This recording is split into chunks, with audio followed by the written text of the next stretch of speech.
بسم اللہ الرحمن الرحیم۔ عدی بن حاتم جو تھے نا، یہ حاتم تائی کے بیٹے تھے، بادشاہ کا بیٹا تھا، زمانہ بڑا دیکھا تھا، بڑے بڑے وزیروں مشیروں، ساری زندگی اعلیٰ سطحی وفود سے ملاقات ہوئی۔ عدی حضور کی بارگاہ میں آئے، مسند امام احمد بن حنبل میں موجود۔ تو اسلام پر ابھی غربت کا دور تھا، چند لوگ مسلمان ہوئے تھے۔ نبی پاک علیہ السلام نے فرمایا عدی کلمہ پڑھ لو۔ تو عدی کہنے لگے میں تو پہلے ہی ایک دین کا ماننے والا ہوں۔ حضور فرمانے لگے جس دین کے تم ماننے والے ہو اس دین کو میں تم سے زیادہ جانتا ہوں۔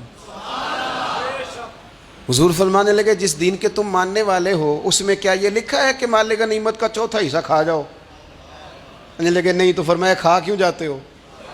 عدی کہتے ہیں چونکہ یہ ہمارے اندر کی بات تھی بادشاہوں کی، تو میں نے فوراً سر تسلیم خم کر دیا، میں نے فوراً سر جھکا دیا، میں نے کہا آپ بات ٹھیک کر رہے ہیں۔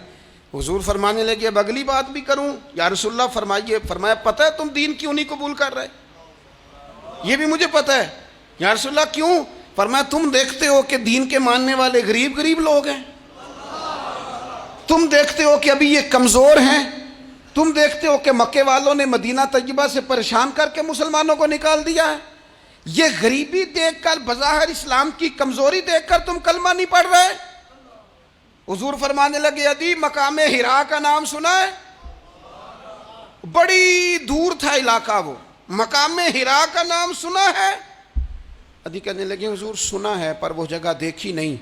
محبوب فرمانے لگے سن، میں وہ وقت لے کے آؤں گا، میرا دین اس طرح نافذ ہوگا کہ ایک عورت مقام حرا سے اونٹنی پہ اکیلی بیٹھے گی اور اکیلی آئے گی اور آ کے بیت اللہ کا طواف کرے گی، سوائے اسے اللہ کے کسی کا خوف نہیں ہوگا، رب کے علاوہ کسی سے نہیں ڈرے گی۔ یہ دور آئے گا، تو دیکھ رہا ہے کہ صرف مکے پہ حکومت نہیں دنیا پہ مسلمان چھا جائیں گے۔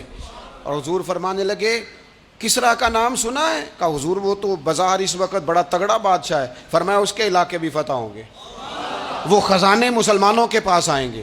اور فرمایا تو تیسری بات نبی پاک نے بیان کی، فرمایا تو یہ دیکھ رہا ہے کہ مسلمانوں میں غربت ہے؟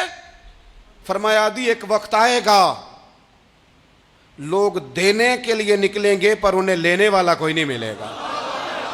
ایک وقت آئے گا لوگ دینے نکلیں گے، لینے کوئی نہیں آئے گا۔ عدی کہتے ہیں کہ میں رسول کریم کا کلمہ پڑھ کے مسلمان ہو گیا، اب پھر زیادہ دور نہیں گزرا، عدی رویا کرتے تھے، حاتم تائی کے بیٹے عدی رویا کرتے تھے اور رو کے بتایا کرتے تھے لوگوں وہ جو حضور نے فرمایا تھا نا بی بی حرا سے چلے گی اور طواف کرے گی، وہ بی بی میں نے اپنی آنکھوں سے آتی دیکھی، میں نے اس تنہا عورت کو حضور سید عالم کی پیشن گوئی کے مطابق بیت اللہ کا طواف کرتے دیکھا، اسے سوائے اللہ کے کسی کا ڈر نہیں تھا۔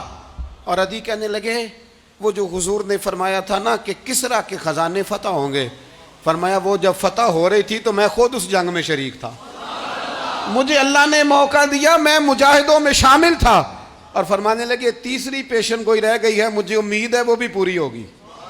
حضرت عمر بن عبدالعزیز کے زمانے میں آ کے وہ دور بھی آیا کہ لوگ زکوٰۃ دینے نکلتے تھے، لینے والا کوئی نہیں ملتا تھا، لوگ کسی کو غریب سمجھ کے صدقہ دینے لگتے تھے، وہ کہتا تھا بھائی لے جا میں تو رات خود دے کے آیا ہوں، لوگ دینے نکلتے تھے، لینے والا کوئی نہیں۔ اسلام کی فطرت میں قدرت نے لچک دی ہے، اتنا ہی یہ ابھرے گا جتنا کہ دبا دو گے۔